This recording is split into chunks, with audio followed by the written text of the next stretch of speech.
So I get asked all the time by people who want to be investors and or real estate agents looking for off-market properties. How do I find those properties? How do I find motivated sellers who aren't yet in the market for a chance to either invest in those properties or to list those properties? And one guy who's done that at a really high level, in fact, literally is an icon, which is the standard of excellence with the company I'm affiliated with, and he is Joe Huelskamp, who is doing a great job out in the IE working off-market properties, distressed properties. I saw him give I talked to another group, and I said, I want to have a conversation with them. I learned a lot when I shared that. Joseph, thank you so much for joining today. I really appreciate your time. Hey, no problem. Thanks for having me, Bill. So like a real estate agent, you're dressed up today because you did what? Went out and saw a seller at a listing appointment? I did. Yeah. I did a walkthrough and the client was indecisive, like a lot of clients are. They're worried about interest rates. They're worried about paying top dollar. But, my thing is I want to get to that house in person and plant the seed, whether or not they want to list now or in the future. So in the last 3 years I've been with EXP, all I've been doing is planting seeds. Well, you're also harvesting some seeds too. For sure. For Basically, sure. so you're planting the seeds, and then the seeds harvest. You plant more seeds, and the harvest kind of comes in on its own. That's right. That's right. And it seems to be difficult right now meeting sellers because you have a big group of people who purchased homes in low interest rate environment and they've also refinanced their mortgages. So let's say they bought a house in the last 10 years, they've refinanced their mortgage to have a low less than 3% rate. Those people are hunkered in. They're not making any changes anytime soon because the current rates are around 7, I guess. So it's really, really hard to break that mold. Or another saying is anybody who's looking to sell now is motivated to sell for some reason. Yes, that is correct. However, I've noticed that the properties, depending on their price point and their area, they'll sit on the market for a long period of time. And, the marketing is important. And what helps me in my listing presentation is having this program called Express Offers. Express Offers helps me stand out more different than any other agent that comes in that door. Because if someone's doing their due diligence, they're interviewing 2 or 3 agents, right? So what I like to do is I just like to walk in, try and break down barriers, and just listen to what they're saying. Sometimes they'll just say, go ahead and walk around and let me know if you have any questions. I don't necessarily prefer that. I would rather them take me around the home. So I still say, well, how about you show me what you've done with the home in the last few years? Because I automatically stop. I want them to show me around their home.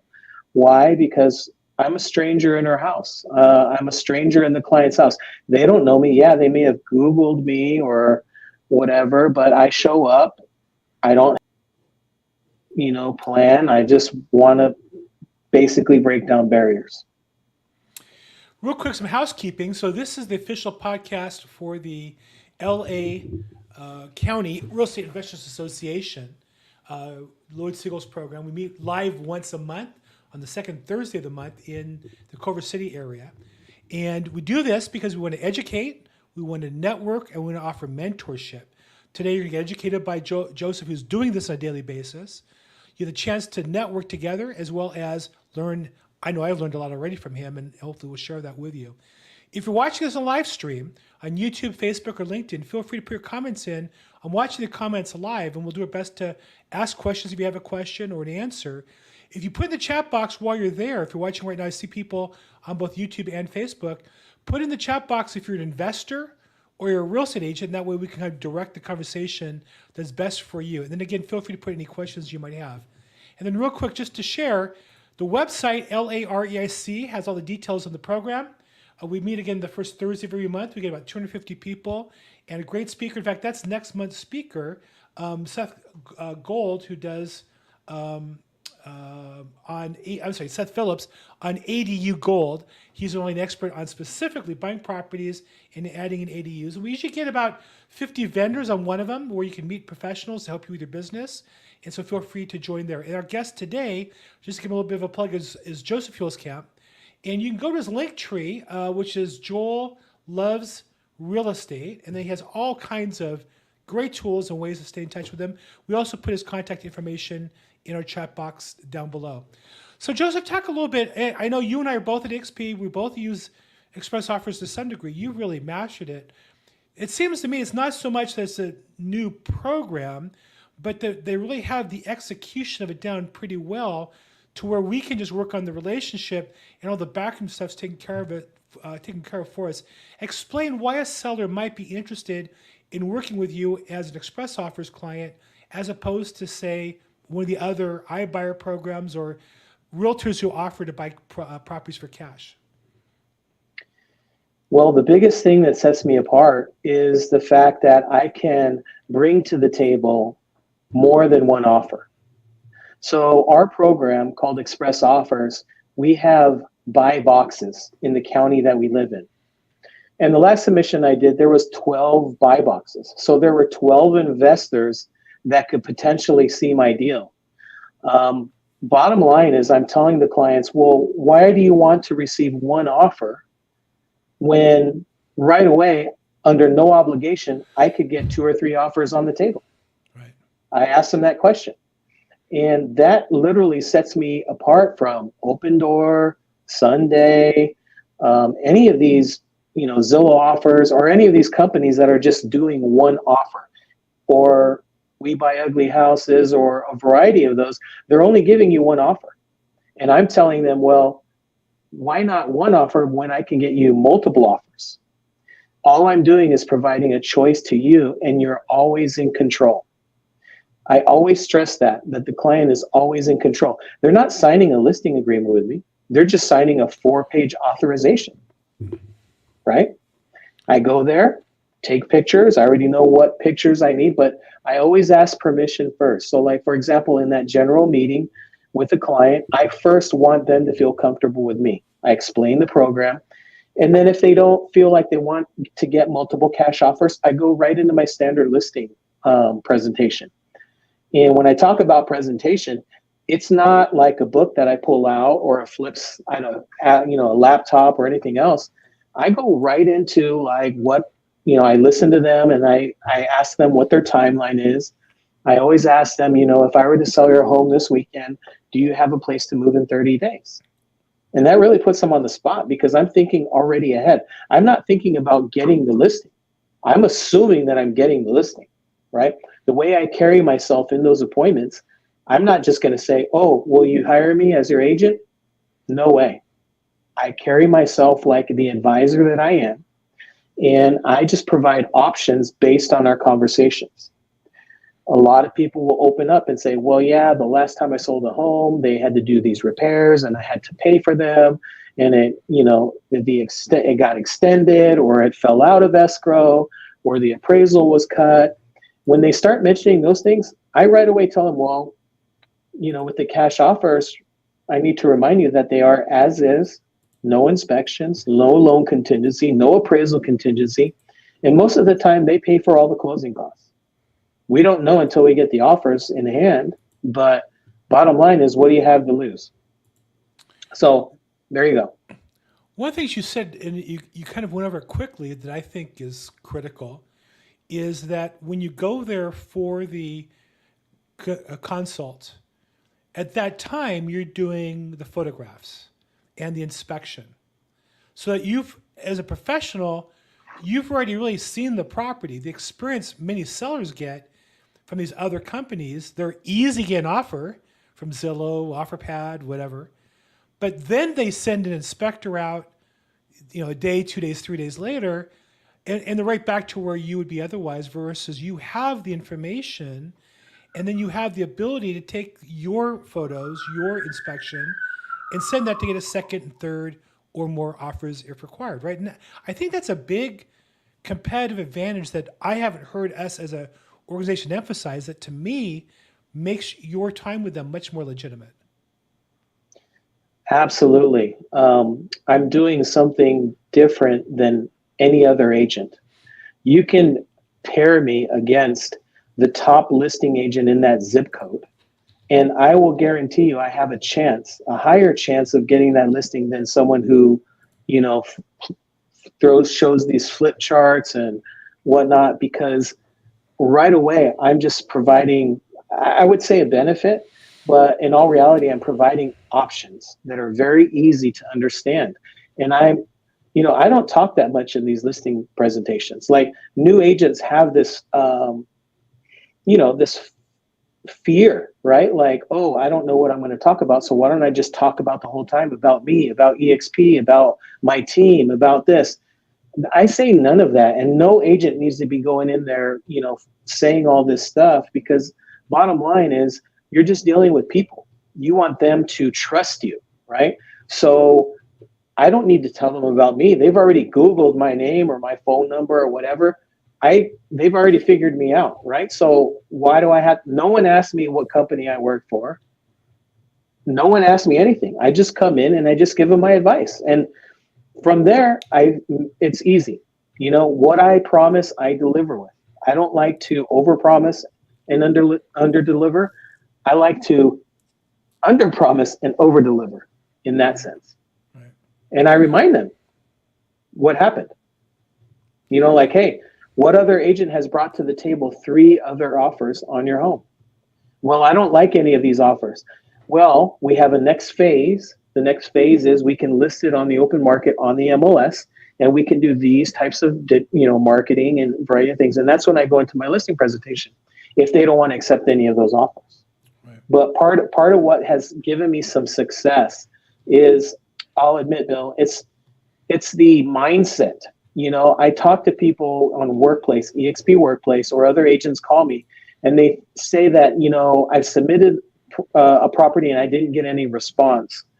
Well, in all reality, maybe you had too high of an expectation of what the offers would be. Like, I want to find out with that seller, well, what's your bottom dollar, right? They've seen the Redfin, Zillow estimate. They know all these numbers. Like, in all reality, I just kind of like want to, after they feel comfortable with me, I was like, well, if you were to receive a cash offer, what would be your bottom dollar? If they tell me that number, then that's golden. That helps me have success with these iBuyers. Right. Right. So when you say you get 3 offers, do you get one at a time, or you put in 3 buy boxes at once, or how does that work? How do you manage that? Sure. So when I submit a deal on the platform, I basically submit to all the buy boxes in the county. I'll let every investor look at that deal, right? If you're an EXP agent, they're not going to read the property condition report. That's part of the submission. They will do their own due diligence. They will pull up their own property profiles. They will look at what is legally there and what's not legally there. They will look at the MLS history. I know they will look at all that.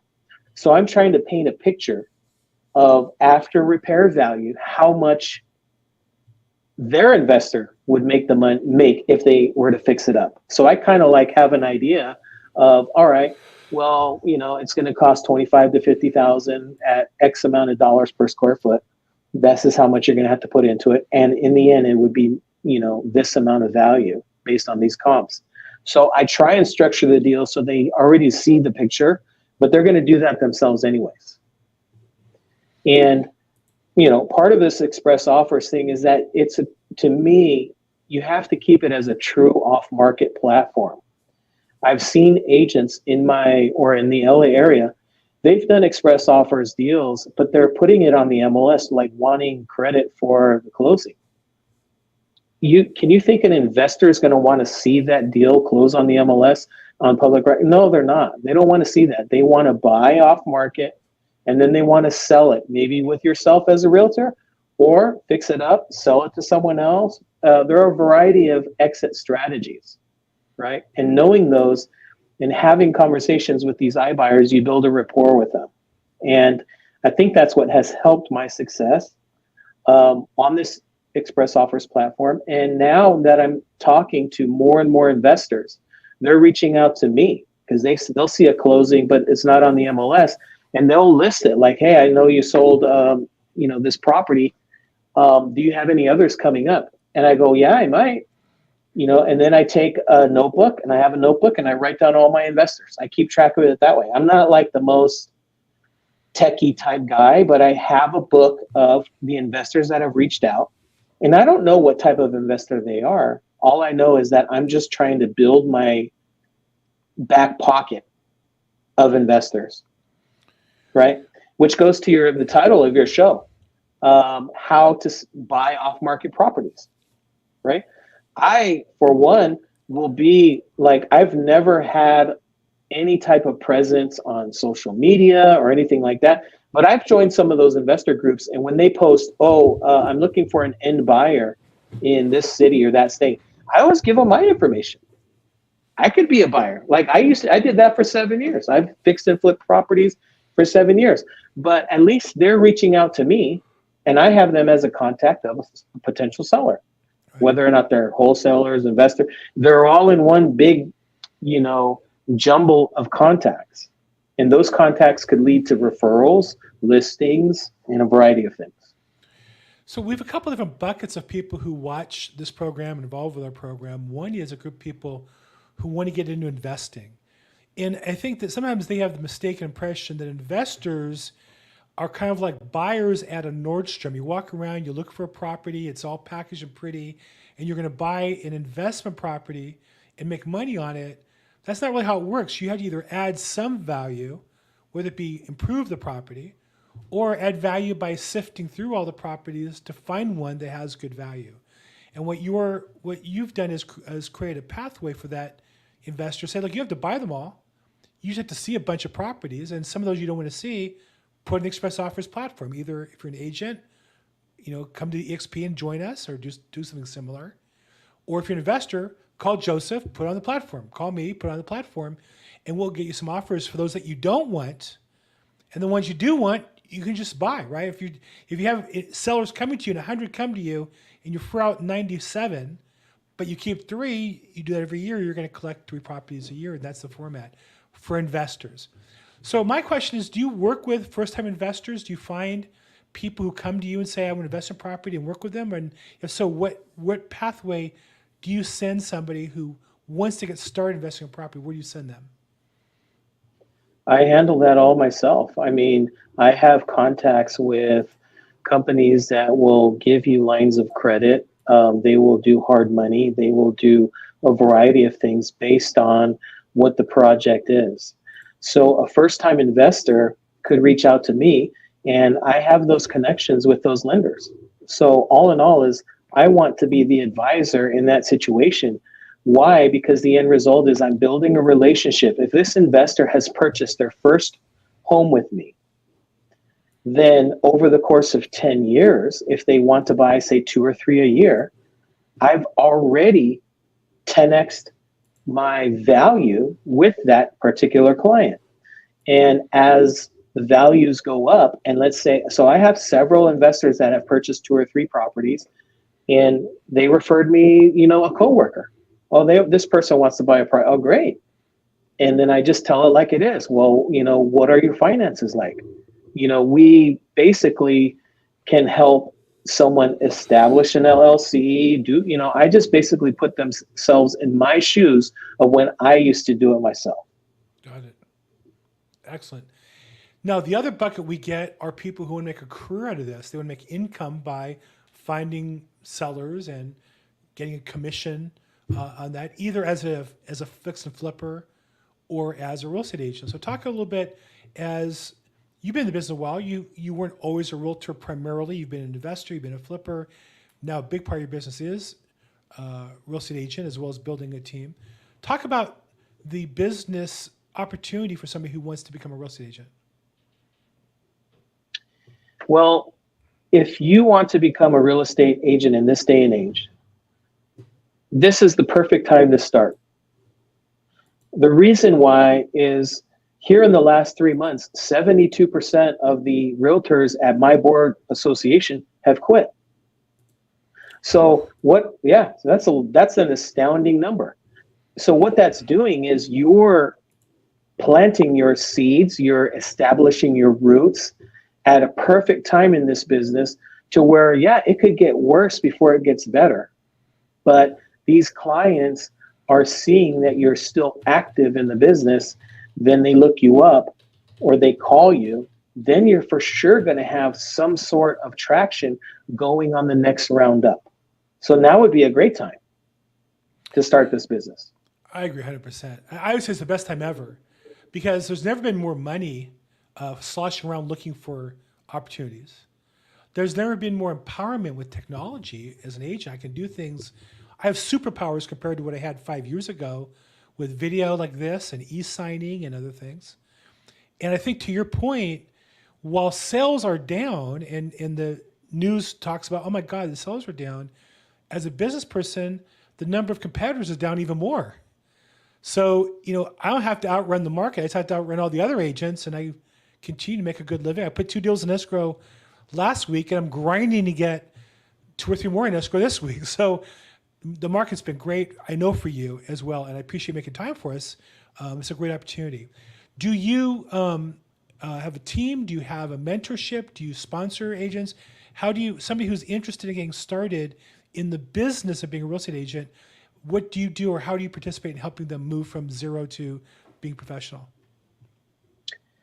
Well, what's a little different about me is I don't have some fancy large team with huge overhead. My home base is in Riverside, California.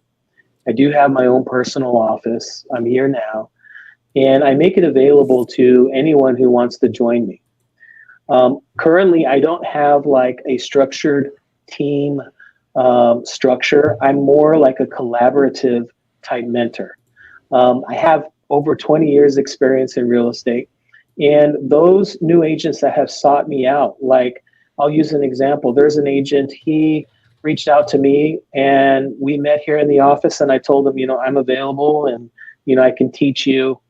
I mean, the kid has closed like over 11 deals in a year and a half. I mean, that's way more than the average, 3 a year that every agent will close. And it's only because of my mentorship. And the mentorship is I tell it like it is. I'm not going to put you behind a computer screen. I'm going to take you along with me. Hey, I have a listing appointment. Just come in and observe and listen and take feedback from that. Hey, I have an open house. You can do my open house. Oh, I have a listing. And I will go there to my own listing and help qualify these leads for you as an agent in my group. Why? Because I already have the listing. The listing is going to sell, right? I'm not that person that's going to say, well, give me half or so. It's not about, like, in life and in real estate, it's not about, never once should it be about the commission. It's about the relationships, and it's about building your network of clients. The more clients that you have, the more business that you'll have. The more people who know what you do, the more business you'll have. So a lot of people try to have a tough time breaking the mold of just sharing what you do. Even if you haven't closed anything, so what? Share with your friends, relatives, co-workers, ex-co-workers, what you're doing. Use my, listings, Bill's listings, to try and help promote yourself. But bottom line is, anyone who has a desire in the Inland Empire or anywhere could join my team. I get asked all the time from agents, can I, and I'm a listing agent primarily. So that's my goal is to exclusively list property. And I'll get agents who call me and say, hey, can I, socially market your listing? I'm like, you can social market any listing ever for the rest of my life. You never have to ask me. You have permission. My job is to promote my listing. So thank you for helping. But I think that's the key opportunity, is the agents who will take the resources you offer and go to work with them. To my way of saying, they're the ones who do well. The ones who, say, just pour into me, pour into me all the magic sauce and make me successful. I don't have the ability to do that. I can't coach desire. I can't coach speed. But for the person who has the desire and the speed, I can give them my open houses. I can give them leads off my, buyer leads off of my listings. I can give them, I don't know if you use the boost on the KV core to get some extra buyer leads. It's not a lot of money. It doesn't necessarily sell the property, but it's like my thank you to that agent to help me on that listing to help them get further along. So as you see, and you've been around a while like I have, you see agents who come into business and struggle. Let me just, before I go forward, if you're watching a live cast, put a question and you have a chance to talk to an iconic agent, Joseph Huelskamp from the IE, as well as a experienced fix and flipper and active involved in working distressed properties and listings right now. Put the questions in and take advantage of this opportunity. So Joseph, you see people who start, I get it all the time. They call my listings, you talk to them on the phone. What's the biggest mistake you make that prevents somebody from moving forward in their business that you see the difference in, like you said, that young man who did well? What's the difference between those who don't make it from the beginning and those that do, in your opinion? A lot of it has to do with mindset and understand the reality of the real estate business. Yeah. For example, the real estate business can be perceived as a very flashy business. I'm a very non-flashy type person. Those people on social media are sometimes fluffing up, themselves to show off. But geez, I was driving a Dodge Journey with the check engine light on for up until recently for 3 years while I was with EXP. It doesn't matter the car you drive. I'm guessing It's the drive. I'm guessing it was a paid for Dodge Journey. Yeah. Yeah, for sure. I consider that my baby, because I've been through so many miles, on that car. And, it doesn't matter if you're driving a BMW, a Porsche, or anything else. It doesn't matter. At least it's your mindset, and the mistakes people make is they feel like they have to go out and brand themselves. Why? I'm going to spend money on signs. I'm going to spend money on marketing. I'm going to spend money on this. And they're just throwing a bunch of stuff against the wall, and it's not going to stick. What you have to do is associate yourself with someone more experienced, like Bill or myself, and just try and understand, because we've made those mistakes in the past, right? It's not all fun and games. And and one of the other biggest mistakes too was, if you're a new agent, you do not need to calculate what your commission is. That's like bad luck. You know what I mean? If you barely have an offer accepted, or you're even writing offers, what are you calculating commissions for based on your split, your Doug? Forget it. You know what I mean? That's a mistake that a lot of new agents do, because there's so much work you have to put in a file before it closes. Right. Well, there's a lot there to unpack. One is on branding. If I could disagree with you a little bit, I think branding is not the fancy marketing material, but it's the image you create in the marketplace. The image isn't your picture. The image is your message. And I look at your branding. I took time actually to research you before I called today. I hope it shows. And I see on your social media and on your website and on your link tree and on your things, a consistent image. I see a professional who deals with listing property, who deals with getting cash offers and getting properties sold. And I think it's somewhat minimalist in that there's no distractions from that branding. That comes across to me, at least. And I didn't really know you all, to be honest. You and I spoke a few times, and we did an interview. But I can't say I know you that well. But in looking at social media, that's the message I got clearly. I think branding isn't the money you spend. Branding first is the image you want to create, and that image is not fake. The image is what's the message to the customer, saying, "I'm going to solve your problem. Here's the problem you're having. I'm here to help you with it." So I don't know if I had the standing to disagree with you or not, but there's my 2 cents on that. But also, I think also what you said about not spending a lot of money. I think that's the other mistake that I see agents make, is spending money they don't have. To this day, I have a Tesla worth of Tesla stock and other money in the bank and other investments. I drive a paid-for Jeep. Now, I could beat the hell out of the Jeep. I don't care if it gets scratched, pulled, this or that. It's safe. It's clean. It has good Bluetooth. But I'm not making a payment I can't afford. And that's the thing I see so many agents with really fancy cars. I know they haven't closed anything in a year or two.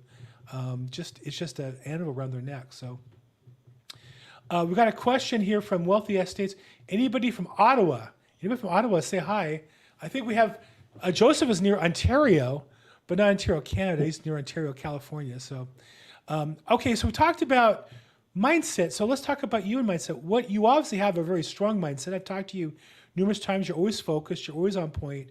What do you do regularly to keep your mindset on track? What do you watch? What do you listen to? What do you read? I'll be honest, I read nothing. I read the Wall Street Journal from time to time, and I have 4 kids, so my life revolves around 4 kids. I have two That's all you boys do. in high You got school. 4 Yeah, kids. I got 4 kids. I'm like, Mr. Drop Off Dad in the mornings, and I pick up, all my kids. My oldest is 16. He's going to be a senior. And I have another boy. He's also going to be a sophomore. I have another young man. He's in 8th grade. And my youngest daughter is 7. She's going to be in 2nd grade. And so I have 4 kids. And that's my life. Aside from doing what I do best, and that's real estate, I don't listen to anything. I mean, I listen to 1070 when I'm driving. I listen to the news. Once it's been repeated 3 or 4 times, then I'll change the station. I wish I had like capacity to listen to podcasts or whatever while I'm driving and showing homes, but I'm more focused on the client and the listings that I'm looking at with my clients, that I honestly don't read. I don't do any of that stuff. My life is just around my family and my faith, and helping my clients and making myself available. I mean, I'll give you guys a tip. If you're a real estate agent, you need to answer the phone, even though it says scam likely. Just the other day, it said scam likely. I picked up the phone, and it just so happened to be a client who wanted to list their home. They called from their internet, phone or whatever. And you never know, but just answer your phone. I mean, there's nothing wrong with answering your phone. So tell me, how did you get this focus? I mean, I appreciate 4 kids. Is it faith? Is it something you grew up with, and that this has just been a journey for you? How, if you're not regularly doing something, reading and that kind of thing, what is, at some point you got your mind squared away and you in focus. What was it, do you think, that got you on that path? I think early on, when I was in my early 20s, I was the president of a large boutique brokerage and had a lot of responsibility. I had 30 agents and 10 loan officers, and I was running the show. So, yeah, I mean, I was laser focused, because who else but myself had to basically be accountable to the business. You have to be accountable to your referral partners. You have to be accountable to your family. So people say, well, what's your why? What's your why? My why is just, I think about my kids, about their future. I want their future to be better than mine, right? But part of my why and my drive stems with overcoming adversity in my life. I work with a chip on my shoulder. Like, no one in life is going to tell me I can't do something, So I guess it's the way I'm wired. I have a chip on my shoulder. I'm the silent, in business groups, they call me the silent killer, the silent closer, the go-to person. I'm just that personality where if you meet me on the street or have a beer with me, you'll tell me your life story or your worst confession. Why? Because you feel comfortable with me. And that's relates to my business as well, because I hold a high ethical standard, meaning, if a friend or a relative tells me something in confidence, man, I'm not going to go blab to everyone else your problems. I hold the hat of your advisor, and I'm going to keep it to myself. I'm not even going to share that with my wife or kids. When you say you have a chip on your shoulder, is that because you grew up under difficult circumstances that you've overcome? Is that part of your story? Yeah, partly. I grew up, my father was in the Navy. I was a Navy brat. We didn't have much money at all. We traveled around the world.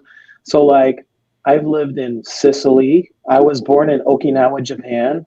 I've lived in all parts of the United States. I lived 4 years in Tennessee. I had a Southern accent as a kid.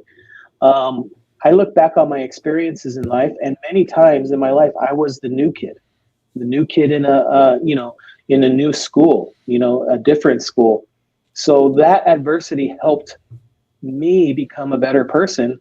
But there have been challenges in my life where I've been faced with several levels of racism, and I've just let it just drive me to be someone better than anyone can ever be. Right. It comes across. I mean, it comes across that you're very focused, very serious. In as the great philosopher Kelly Clarkson said, "What doesn't kill you makes you stronger." Obviously, you've had some. I didn't have those challenges. The opposite. I grew up with parents. We lived in a suburban area, and some people say, "Wow, you had a really easy life." We all have our challenges. They're just how you deal with them, and I really admire that you keep that under control and that you have 4 kids. I can't even imagine. We raised one. My wife and I.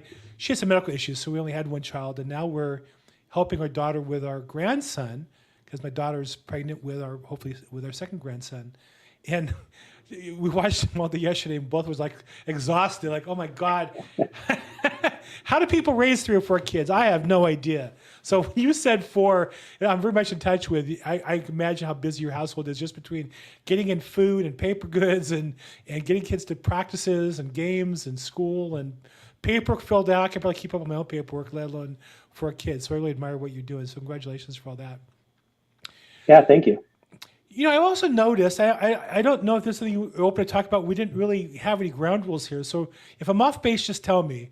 But I Okay. noticed your image has changed recently, whereas you were Joel with a cowboy hat on and more of a friendly, kind of jovial Joseph.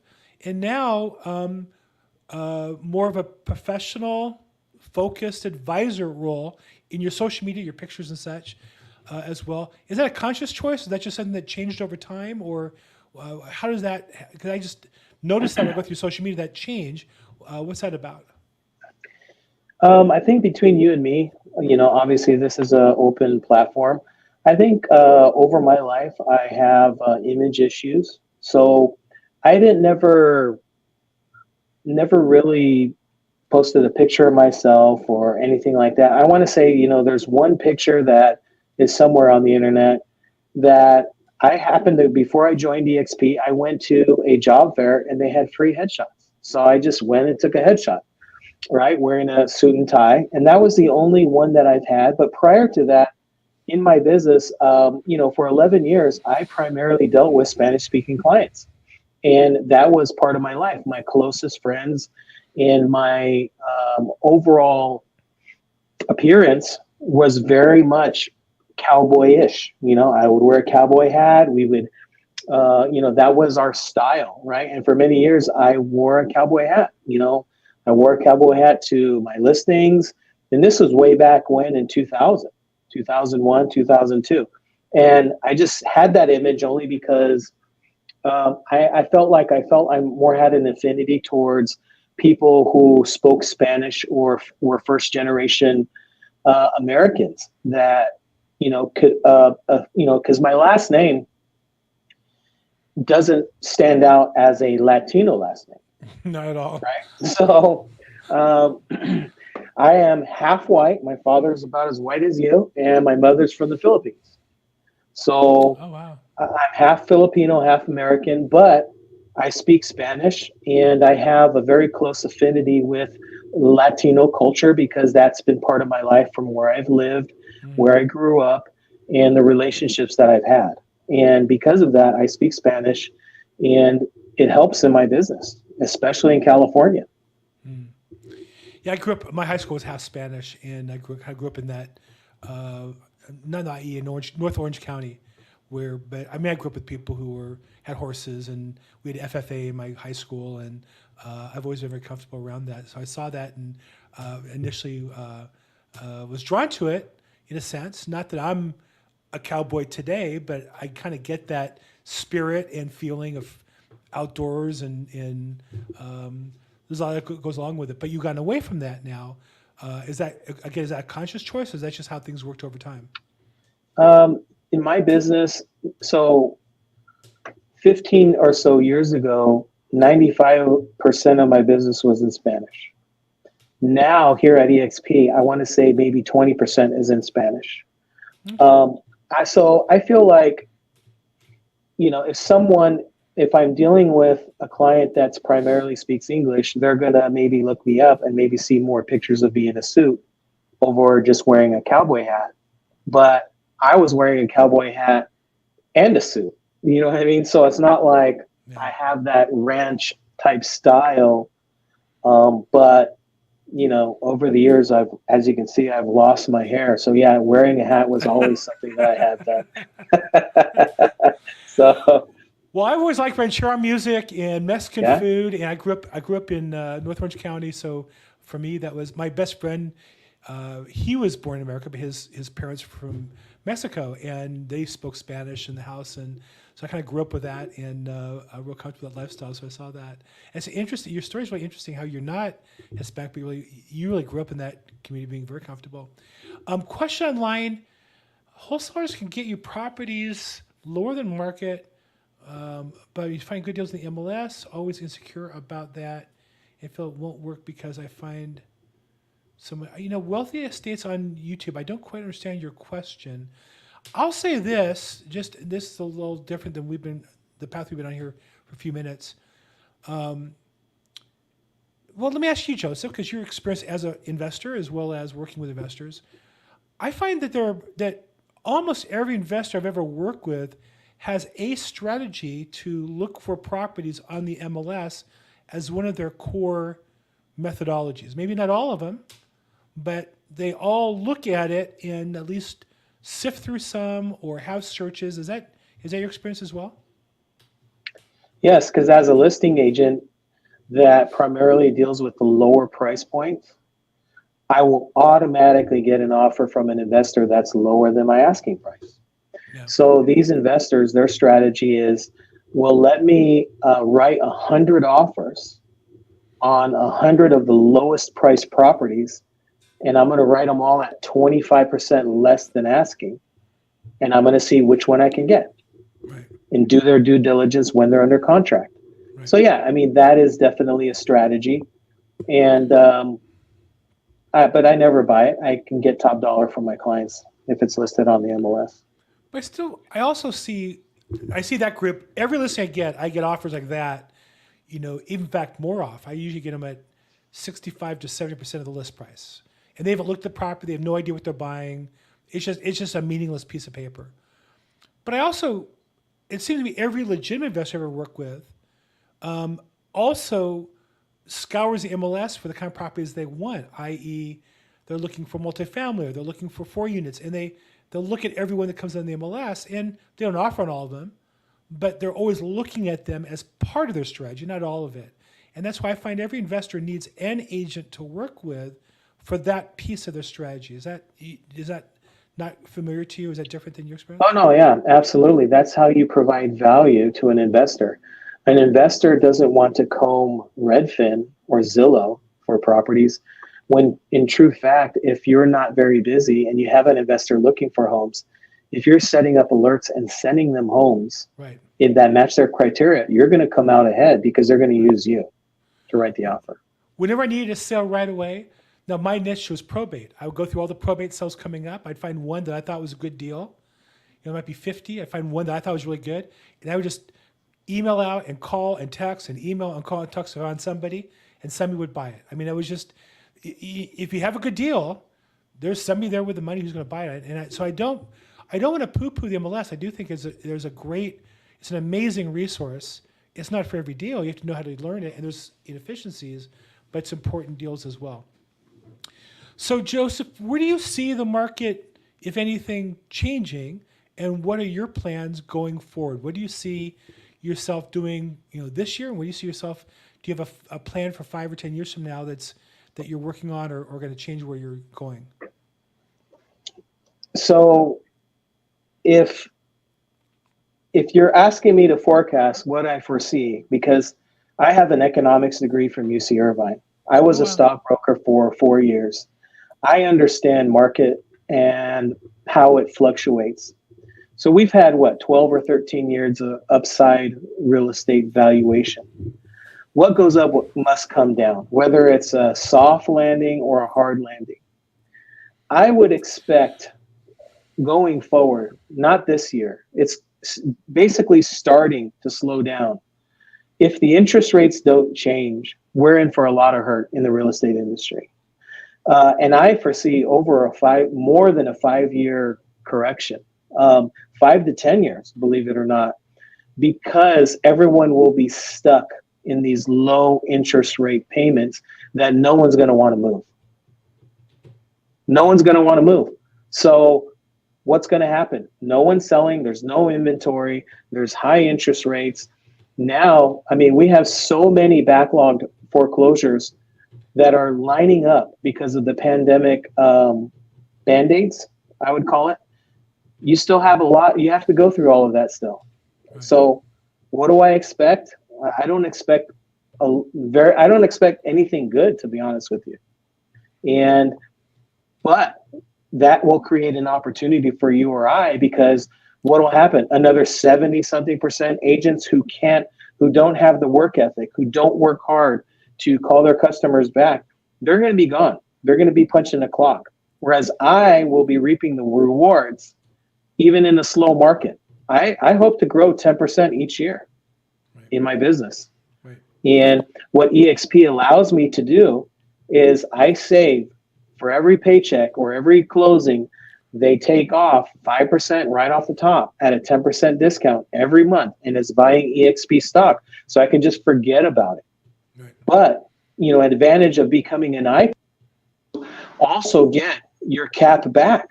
You get all of that stock, you get all of that $16,000 back in stock. And, I would say if you're not at EXP, you need to call Bill and you need to ask him what he likes about EXP, or even call me, because my life in real estate, because I'm able to do the same thing I was doing when I had 30 agents working for me. It's just no cost, no overhead like it was before. No liability. You're not your license at risk. For sure. Yeah, it's amazing. I have to tell you, I didn't mean to make this into an advertisement for EXP, but literally today I have a very complicated counteroffer, multiple, and I went to the broker room and I just went in. Within 5 minutes, I'm talking to an expert, and the support I get is amazing. On top of the financials and the stock, it's not all about the stock, but man, the stock has been good to me. I got in 4 years ago. And some of that stock I got $2 and $3 a share is today split 2 for 1 and selling at $23. So it's been life changing. It's a life changing opportunity. So for sure. And talk to me or Joseph. We're different and we're different areas and have different approaches to business. And if not us, find somebody else. We're both shareholders in the company, so we want to see the company do well first. We'd love to help you if it's a fit. If it's not a fit, it's okay. We're still team members. Glad to help out. Okay, so we're gonna wrap up a little bit here.